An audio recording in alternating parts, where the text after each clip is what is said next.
नमस्कार भाई लोग। आज के मतलब हम बहुत ज्यादा देखा तानी कि आज के लइकन में दिक्कत ई बा कि ढेर लइकन के मुंह हम सुना तानी कि हम बॉडी कैसे बनाई, हमारा के यहाँ तो पैसे नहीं है प्रोटीन लेवे के।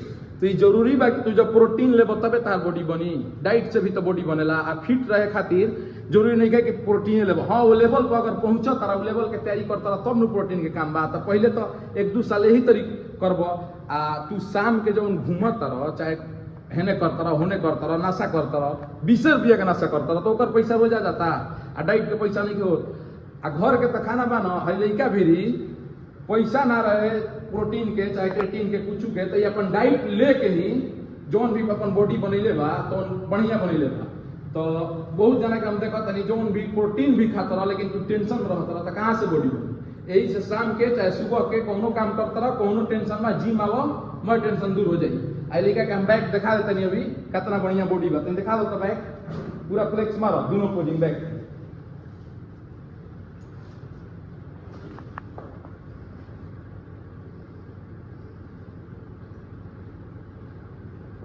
तो देख सकते हैं भाई लोग लड़का के बैग।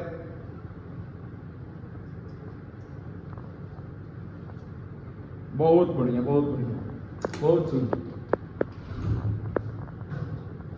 तो इसे बार बार बोलो तरी जिम करो, फिट रहो, मस्त रहो।